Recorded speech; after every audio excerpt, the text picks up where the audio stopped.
In past times there were a king and a queen who said every day, "Oh, if only we had a child," but they never received one. Then it happened one day while the queen was sitting in her bath, that a frog crept out of the water onto the ground and said to her, "Your wish shall be fulfilled, and before a year passes you will bring a daughter into the world." What the frog said did happen, and the queen gave birth to a girl who was so beautiful that the king could not contain himself for joy, and he ordered a great celebration. He invited not only his relatives, friends, and acquaintances, but also the wise women so that they would be kindly disposed toward the child. There were 13 of them in his kingdom, but because he had only 12 golden plates from which they were to eat, one of them had to remain at home. The feast was celebrated with great splendor, and at its conclusion the wise women presented the child with their magic gifts. The one gave her virtue, the second one beauty, the third one wealth, and so on with everything that one could wish for on earth. The 11th one had just pronounced her blessing when the 13th one suddenly walked in.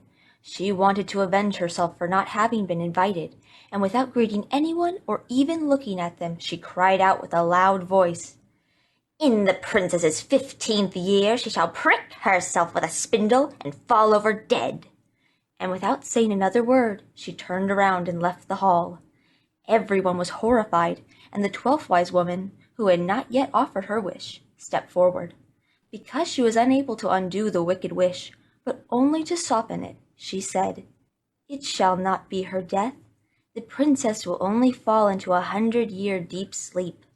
The king, wanting to rescue his dear child, issued an order that all spindles in the entire kingdom should be burned.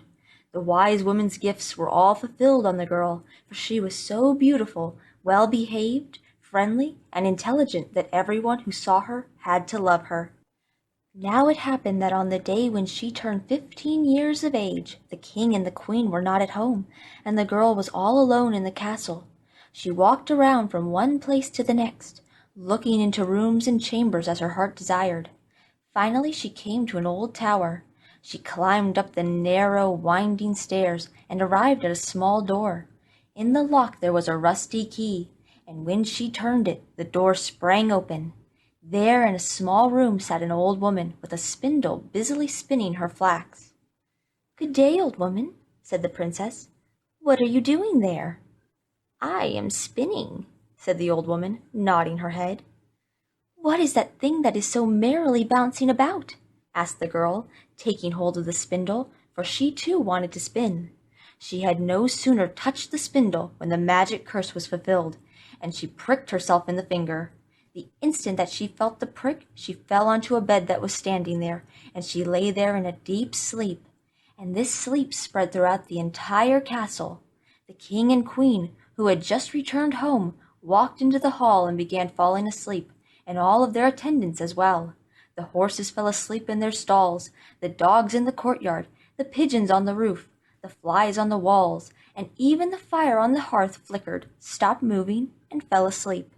The roast stopped sizzling. The cook, who was about to pull the kitchen boy's hair for having done something wrong, let him loose and fell asleep. The wind stopped blowing, and outside the castle not a leaf was stirring in the trees. Round about the castle a thorn hedge began to grow, and every year it became higher, until it finally surrounded and covered the entire castle. Finally, nothing at all could be seen of it, not even the flag on the roof.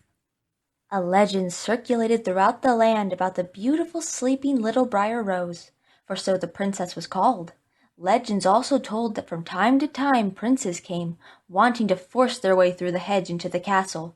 However, they did not succeed, for the thorns held firmly together, as though they had hands, and the young men became stuck in them, could not free themselves, and died miserably.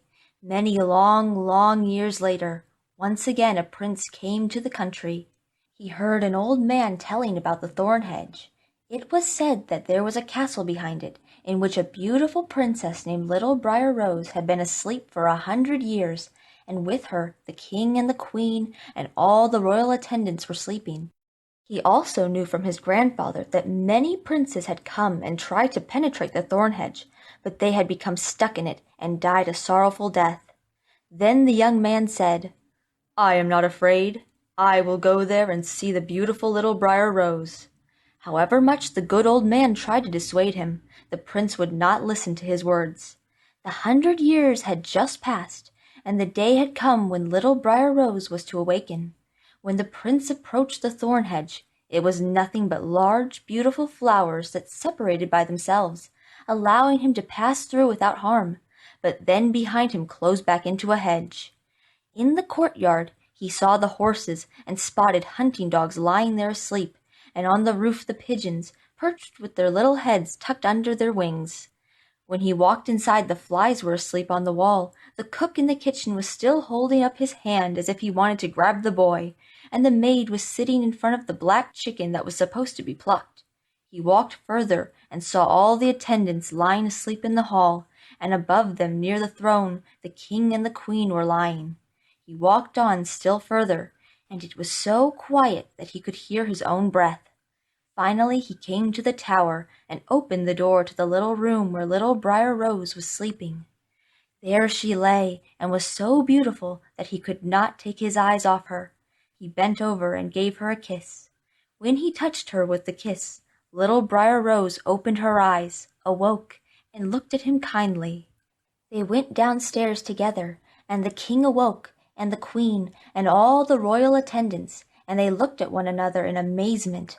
The horses in the courtyard stood up and shook themselves. The hunting dogs jumped and wagged their tails. The pigeons on the roof pulled their little heads out from beneath their wings, looked around, and flew into the field. The flies on the walls crept about again. The fire in the kitchen rose up, broke into flames, and cooked the food. The roast began to sizzle once again. The cook boxed the boy's ears, causing him to cry, and the maid finished plucking the chicken.